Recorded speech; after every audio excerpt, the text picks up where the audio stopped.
सिद्ध कीजिए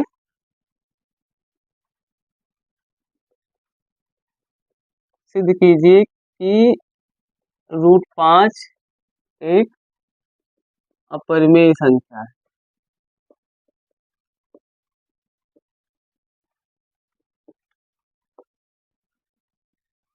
अगर √5 एक अपरिमेय संख्या है तो उससे पहले सबसे पहले सीखो कि परिमेय संख्या किसे कहते हैं। ठीक,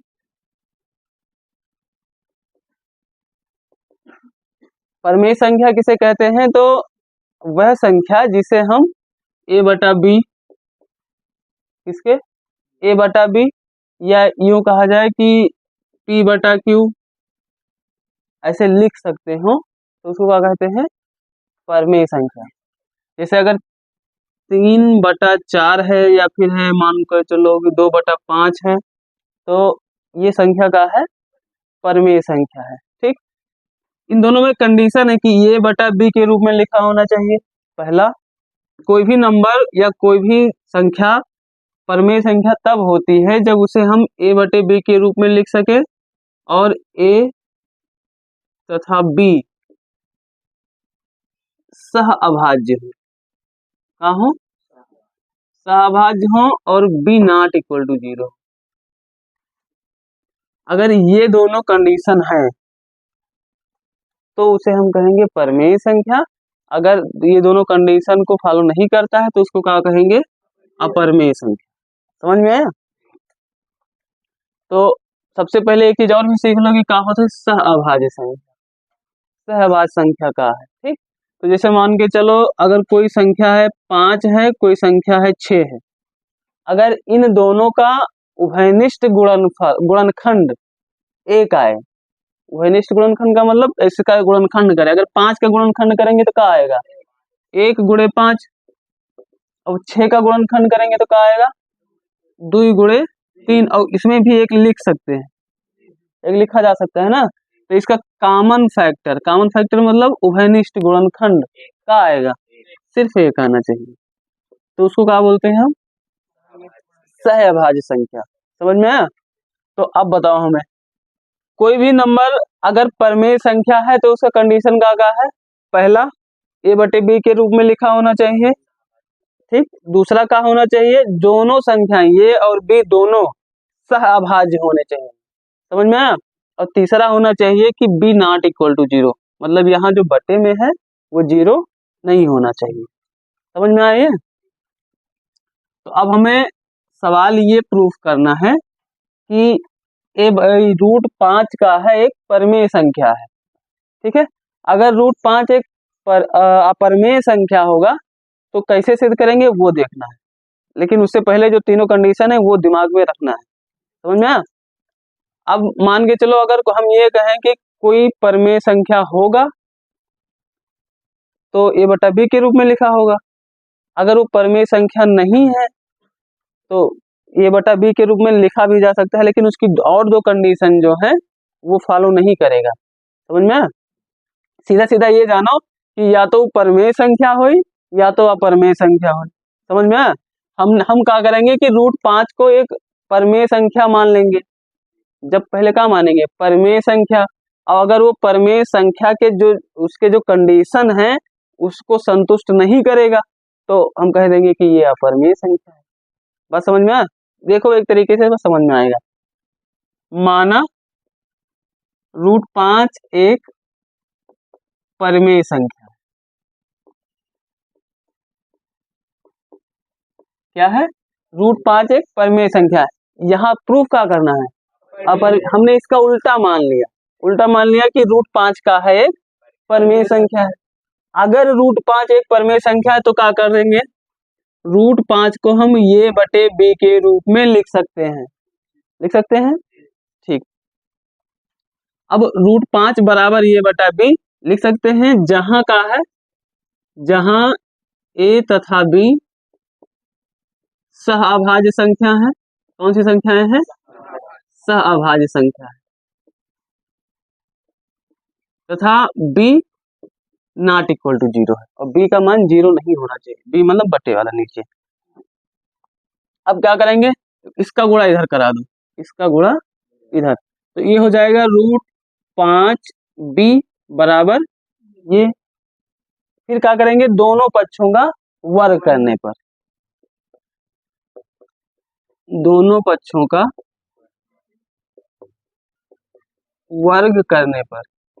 अब अगर दोनों पक्षों का वर्ग करेंगे तो यहाँ से √5b का स्क्वायर बराबर a का स्क्वायर, √5 का स्क्वायर करेंगे तो क्या आएगा 5, और b का स्क्वायर करेंगे तो b स्क्वायर बराबर ये स्क्वायर।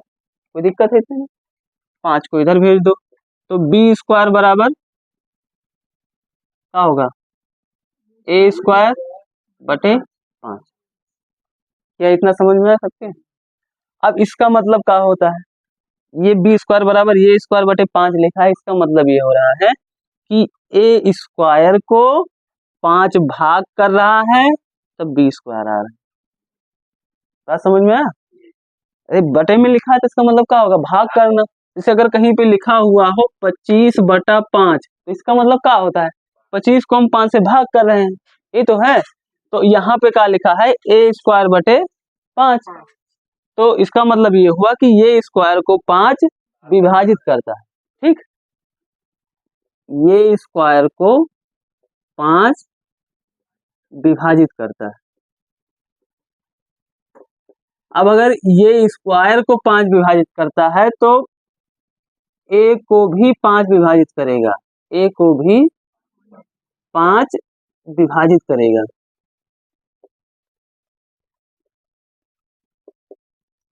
क्या इतना समझ में आया? अगर ये स्क्वायर का जैसे मान के चलो कि 5 के स्क्वायर को अगर 5 विभाजित करता है, 5 के स्क्वायर को अगर 5 विभाजित करता है, 5 का स्क्वायर मीन्स क्या हुआ 25, तो 25 को अगर 5 विभाजित करता है तो सिर्फ 5 को भी तो 5 विभाजित करेगा। तो वही चीज हमने यहाँ पे लिखा कि अगर 5 जो है वो ये स्क्वायर को विभाजित करता है तो 5 a को भी विभाजित करेगा। क्या इतना समझ में आया? तो इसका मतलब क्या हुआ कि a को 5 भाग कर दे रहा है, कि कौन भाग करेगा, हाँ a को 5 भाग कर दे रहा है। तो इसका मतलब हुआ कि a का गुणनखंड है 1 5, 5 का है a का एक गुणनखंड है। जैसे अगर 25 को 5 भाग कर रहा है तो इसका मतलब हुआ कि 25 का एक गुणनखंड क्या है 5। ये तो होता है गुणनखंड का मतलब, जिसको भाग कर दे वही तो वही गुणनखंड, तो यही होगा। मतलब यहाँ पे जो 5 है 5 का है ये का एक गुणनखंड है। ठीक, अब आगे समझिए, अगर ये को 5 भाग करे तो हम ये मान लेंगे कि माना c आएगा। क्या आएगा? हमने मान लिया कि अगर a को 5 भाग करे तो कोई नया नंबर आएगा। जैसे मुझे मान लो अगर यहाँ पे 30 लिखा हुआ है, 30 को 5 भाग करे तो कौन नंबर आएगा 6 आएगा। तो 5 6 30, तो अब ये हम यहाँ पे तो लिख नहीं सकते कि 6 आना है, ये का मान कुछ भी हो सकता है, तो हमने c मान लिया। समझ में आ गया? अब अगर c मान लिया तो इस 5 का गुणा इधर कराओ, इस 5 का गुणा इधर कराओ तो a बराबर क्या हो जाएगा 5c। समझ में आ गया? अब इसको मान लो इक्वेशन नंबर फर्स्ट, इसको मानो इक्वेशन नंबर फर्स्ट, तो a का मान क्या है 5c। अब a का मान समीकरण 1 में रखने पर, या नीचे तक देखिएगा, तो ये बराबर क्या है 5c। तो a का मान समीकरण 1 में रखने पर, समीकरण 1 कहाँ है 5b स्क्वायर बराबर a स्क्वायर, तो 5b स्क्वायर बराबर a स्क्वायर के जब क्या लिखें 5c, a का मान है 5c और a स्क्वायर है तो क्या हो जाएगा 5c का स्क्वायर। समझ में आया इतना? तो ये हो जाएगा 5b स्क्वायर बराबर 5 का स्क्वायर 25 और c स्क्वायर। आया समझ में इतना? 5 एकम 5 और 5 25, तो b स्क्वायर बराबर क्या होगा 5c स्क्वायर।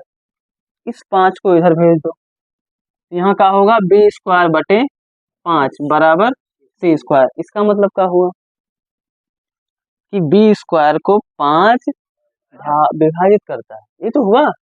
तो बी स्क्वायर को 5 विभाजित करता है। अब अगर बी स्क्वायर को 5 विभाजित करता है तो बी को भी 5 विभाजित करेगा, बी को भी 5 विभाजित करेगा।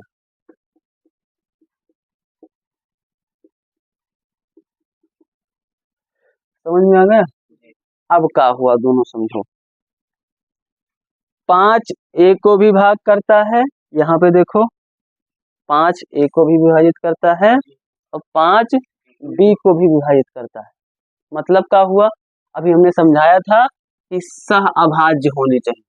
क्या होने चाहिए? अब अगर 5 दोनों को विभाजित करता है तो इसका मतलब हुआ कि उसका उभयनिष्ठ गुणनखंड तो 5 हो गया।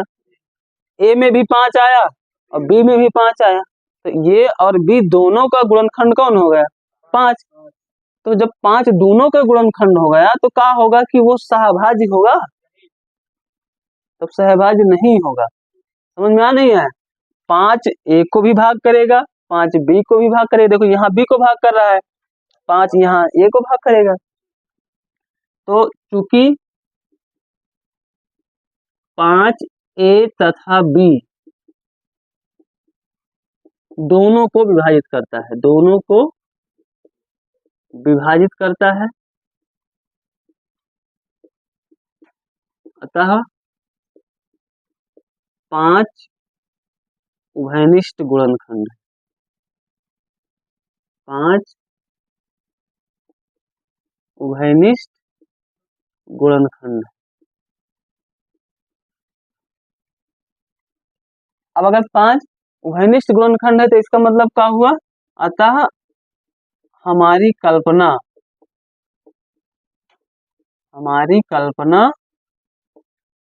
असत्य है। हमारी कौन सी कल्पना असत्य है? जो हमने यहाँ पे माना था कि √5 एक परमेय संख्या है, वो असत्य है। नहीं समझ में आया? मतलब जो परमेय संख्या हमने यहाँ पे माना था वो कहाँ है? वो गलत हमने मान लिया था। काहे? क्योंकि वो प्रूफ हो गया कि गलत क्यों है? गलत इसलिए है क्योंकि 5 ए को भी भाग कर रहा है और 5 बी को भी भाग कर रहा है।